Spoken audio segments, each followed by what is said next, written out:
Mr. Bill Gates, thank you so much for your time. The Bill and Melinda Gates Foundation just released its 2019 Goalkeepers Report to keep track on progress made on the SDGs. First of all, why was it important for the foundation to take that role on keeping the track on the SDGs? Well, I hope everyone is tracking these sustainable development goals, but often in the richer countries, there's a lot of distraction. And so the opportunity once a year to take this General Assembly meeting and say, okay, during this week, let's take this report card that all the countries agreed to and see how we're doing. Are there some heroes we should talk about? Are there some things that went better than we expected? Where are we falling behind? We get several hundred people we call goalkeepers, and we try and energize them. These are people who are working on the goals in innovative ways. They want to meet each other. They want to hear from leaders, and we celebrate what's gone on while making sure, because we're very numeric, that we do a report that really reminds us that as much progress as we're making, a child in many countries, still over 10% are dying before the age of 5. And in richer countries, it's less than 1%. So the idea that any place in the world is still 10%, some almost 15%, that's outrageous, and it should galvanize us to do a better job. This is the third edition of the Goalkeepers Report. What did you find significant this year? Well, the big thing we did this year is we not only looked at each country and saw, okay, what's the progress on education and health during the last 20 years. We even went within the country. So we did it what we call the district level, and we saw that even there, if you didn't have a collapse or a war, health and education have improved. So progress is happening almost everywhere. But we saw that within a country, you have these huge differences. The best part of India is like a rich country. The worst part of India is like a really poor country. Within Nigeria, you have huge differences. And so hopefully that's inspiring to say, okay, what's going well in the good part of the country, and how do we accelerate a conversion? Because you can use the federal budget to help with dollars. You can use the ideas there. In some ways, it should be easier to spread best practices within a country than it is between countries. We need to do both. And Africa has, if you look at each area, it has a lot of exemplars, and it has some where things have not progressed nearly as much. So when you look at the disparities, and the report focuses on inequalities, what do you think in terms of the role that government should play? When you're talking about Africa, for example, what is the responsibility of government, and are they doing enough? Well, the government has the primary role. The only way that the education system and health system can ever work super well is if the government's collecting enough in taxes and then spending that money, picking the right workers. Those workers are showing up. The quality of that work, is the line at the primary health care center is too long? Are they running out of the vaccines when the mothers come a long distance to get there? All the outsiders can do is help government. Now, in a few places like Somalia, the government's not active. So, until the government comes into place, a non-government organization can often work with the villages and create some substitute. But that is not the long-term solution. It's by working with the government, helping them build systems, increase their capacity, that the country can be self-sufficient on their own. Now, you mentioned Nigeria earlier. You've been a strong advocate of vaccination and also fighting to ensure that children don't have polio. This year, Nigeria marked a milestone, which is reaching 3 years without polio. Can I have your reaction to that? How does this make you feel? Well, there's a lot of credit to go around. Nigeria engaged. The heroes are the women who went house to house, even up in the Northwest, Northeast, at some risk to their lives in doing that. So it's a wondrous effort. We're not done. We have to get to 0 cases, and we still have some vaccine-derived cases in Africa, and we still have some wild type cases in Pakistan and Afghanistan. But here's another milestone where it's been 3 years since any wild polio cases have been seen in Africa. We worry that it could spread back into Africa from Pakistan or Afghanistan. So we're working intensely there. But those health systems can be improved. And we learned a lot about primary health care in this effort. And that's why we're engaged, particularly with the states in the north, trying to help them get the vaccination rates up. They start below 30%, whereas some countries are, as they should be, over 90%. And so there are best practices. I work with Lika and Dangote. We're committed to help those northern states get their primary health care into a strong position. And speaking of Mr. Dangote, last year you were in Chad to also promote vaccination and raise awareness against polio. What did you make of that experience? What did you find in terms of people on the ground? How much do they understand the need to vaccinate the children and the threat of polio, really, even when there is no case, the fact that polio remains a latent threat? Well, the number of deaths we could avoid, there's from northern Nigeria going east, that's the area of the world where still more than 10% of the children die. And that's partly because of malaria. It's partly because the primary healthcare systems need to be a lot better. Chad has less resources. There are parts of the country that actually do quite well on vaccination. So spreading those practices, I think, is valuable. Mr. Dangote came to Seattle this summer. We spent several days talking about how our foundations are working together to take on nutrition and other challenges. He and Zoera, who runs his foundation, will be participating in our goalkeepers this year. Okay, and the Sustainable Development Goal 3 aims to ensure healthy lives and promote well-being for all at all ages. This is a very ambitious goal. And so how do we get there? What do you think? Well, the world has made a lot of progress, and we're not asking any country to do something that's never been done before. Childhood deaths have been cut in half. The new vaccines getting out are part of that. Incomes going up are part of that.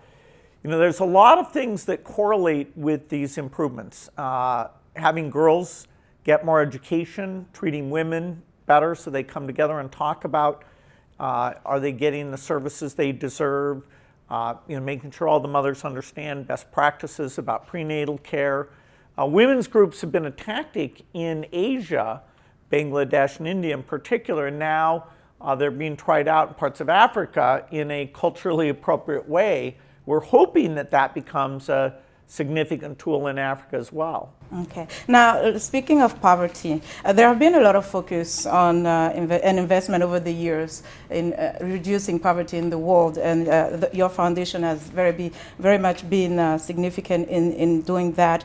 Yet many people still live in extreme poverty.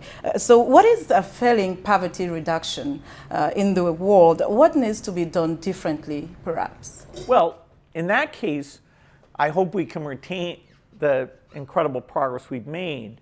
We were helped by a number of Asian countries where they ran their economy very, very well. So China is now not just a middle-income country, but actually quite a well-off middle-income country. India is far lower income, but they're at that low end of middle income. And so those are great examples. Indonesia, Vietnam. The world has done quite well on this. The people who remain in extreme poverty are farmers, and a lot of them are subsistence farmers, either in Southeast Asia or Africa. So helping educate them about credit for fertilizer, better seeds, how they can store water, how they can use chickens to supplement their income, particularly if we focus on the women and the crops and things that they work on, we can uplift a lot of those farmers. Now, we have the headwind that sometimes the government's not running good agriculture programs. We have population growth, we have climate change. So it's not going to be easy to keep extreme poverty going down as quickly as it did the last 20 years.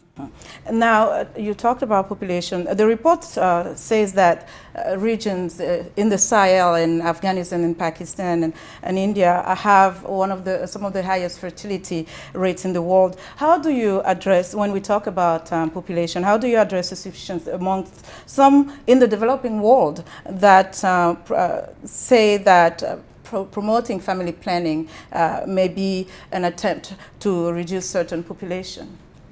Well, in fact, as countries get healthy, that is you reduce the child-to-death rate, families voluntarily choose to have less children. As you educate women more, families voluntarily choose to have less children. And so what we're about is just making sure people have, on a voluntary basis, access to these tools. And we do surveys on a very regular basis to understand, did you go to find it, was it stocked out? Did you feel some pressure to use it, which would be inappropriate? And in the history of family planning, there have been cases where governments put too much pressure on people. But the good news is that even without inappropriate pressure, as we uplift families, they will choose to space their births more, which helps a lot with the health, and in some cases have less children. Okay. Now, speaking of education, the report shows also that the gender gap in education is closing, but will persist in sub-Saharan Africa for the foreseeable future. So how can this be addressed to improve future outcome in education for young girls? Yeah, so Asia, by and large, eliminated the gender gap in both primary and secondary school. Within Africa, there are countries that do better on the gender gap than others. But I'd also highlight that the quality of the learning experience is still something we can do a lot. There are kids who are in school for long periods of time, and yet their ability to read sentences or do simple math is not very good. And so helping to train the teachers, making sure we're picking the teachers in the right way. We have still some work to do on access, particularly at secondary school. But then we also have work to do on quality.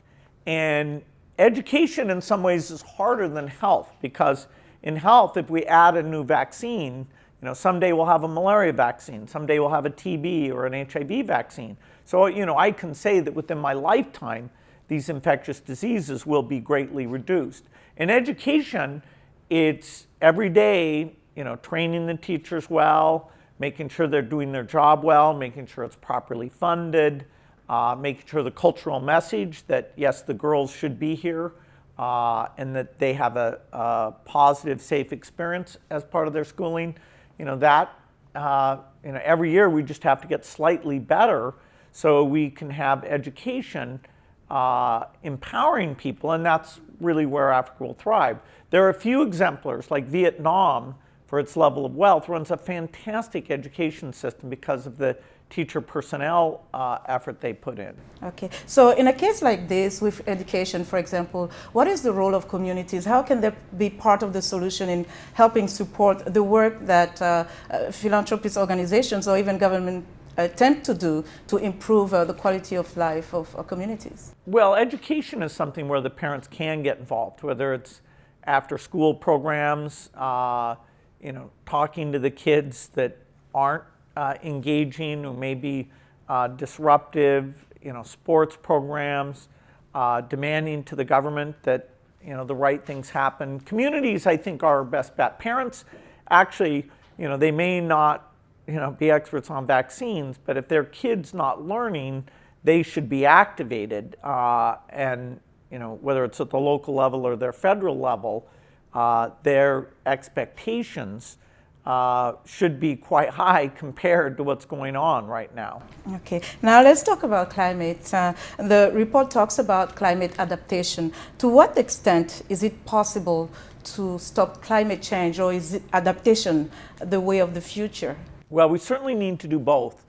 I wish I could tell you that the mitigation effort, that is reducing the greenhouse gases, would be so successful that we wouldn't have to worry about adaptation. But even in the best case, we will have over 2 degrees of warming. And so whether it's droughts or big periods of heat, agriculture in Africa is going to be tougher in the future than it is today. One of the key things from the commission, which I was one of the co-chairs of, along with Ban Ki-moon and several other people, is that we need to make better seeds. The seed research system in the world is underfunded, and yet if we fund it properly, we'll come up with seeds that are more productive and can deal with the heat or the flood or need less water. And there's been some progress on that. But Africa, whose agricultural productivity is less than a quarter of, say, Europe or the United States, we can close that gap. And it's a bit about seeds, it's a bit about education, it's a bit about credit for fertilizer. All those things should allow us to get nutrition levels to improve even in the face of the challenges. And the Commission, the Global Commission, as you mentioned, says that investing $1.8 trillion over the next decades in 5 key areas would lead to $7.1 trillion in benefits. What are some of those 5 key areas? I know you mentioned a few of them. Well, the top of the list is helping subsistence farmers. Most of the very poor people in the world are farmers. A lot of them are near the equator where the heat is going to be very difficult, and some crops are not. You'll have to shift which crops you grow in order to have high productivity. There are a lot of things having to do with the sea level rise, where if you build mango forests, they hold the soil in, they're able to reduce the amount of flooding and the land loss that takes place. There's a lot of things about early warning systems. Sadly, we're going to continue to have storms with slightly greater intensity because of climate change, and so the resilience there is very important.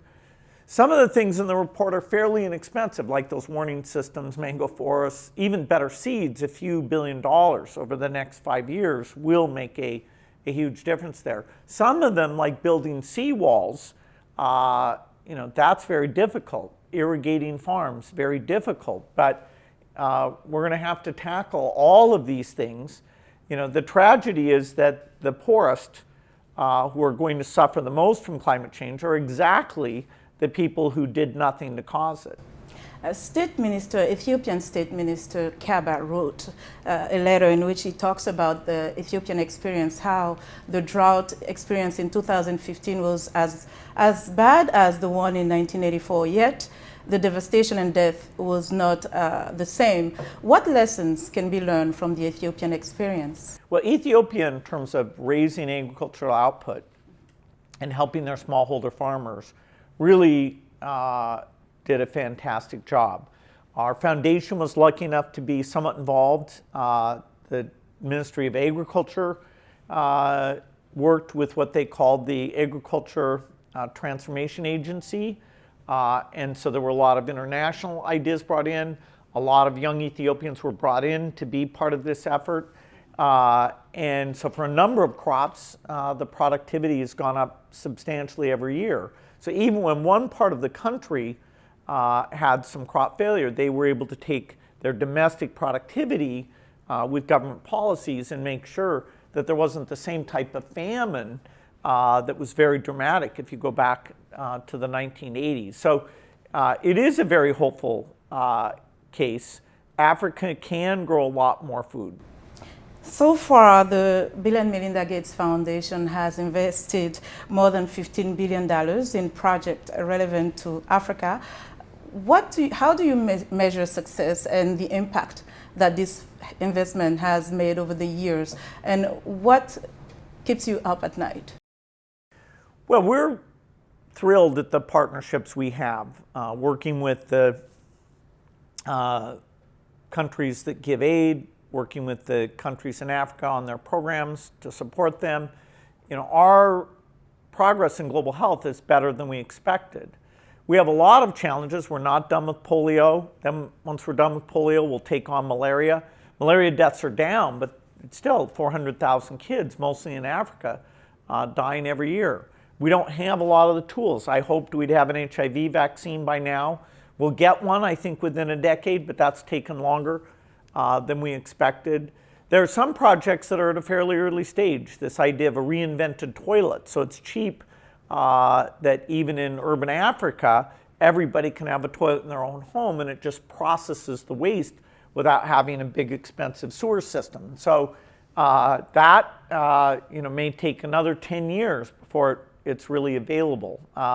There's even some risk, can we get that price down as much as we want to? So, we're here to partner with the governments. We are excited that the work has come along. Of course, we worry about instability and climate change and all sorts of things that are headwinds for this work. But the moral importance of this work to help those who are most in need, treat lives as having equal value, that really energizes us. So to the young girl in that small village somewhere with high hopes of having access to education, to the farmer who is going through a drought and hopes that the rain will fall, and to the mother who's fighting to keep her son from catching malaria every day, if they were to ask you, why do you care? What would you say to them? I think everybody cares about other humans. If those problems were in your neighborhood, as you walk by, you could see the kid with fever, and you could see the child who wasn't getting enough food, or you could see a child who wasn't able to go to school. You would be, okay, these are my neighbors, I see it. And at that very direct level, you would be emotionally engaged and you would fix it. It is a challenge that these problems are far away, and not many people get a chance to go and see both the need and the progress that's taken place. The more people who visit, the better, because it's a very rare person who doesn't come back and really deeply affected say, okay, this has got to be more of a priority for me to do whatever we can do to pitch in and help out. But in the digital world, we still haven't been able to create that sense that, yes, I've met the mother whose child is at risk. I've seen these kids who are malnourished. So we're looking for young Africans who can, make the case, who can be leaders, really take charge of the continent and figure out, where these new tools can accelerate the income improvement and the gender equality, education, the things that every human on the planet deserves. And finally, Mr. Gates, who is a goalkeeper? Well, the goalkeepers are people who picked some part of the Sustainable Development Goals that they are very personally committed to, that they're going to put long hours in, they're going to recruit other people, they're going to create visibility, they're going to think about the role of innovation, perhaps new digital tools, the role of activism, to get their government to pay more attention. We need a lot of goalkeepers. I mean, there's a lot of goals. They all kind of go together and help each other. But we've got to energize a whole generation to really be able to achieve those targets. Bill Gates, thank you so much for your time. Thank you.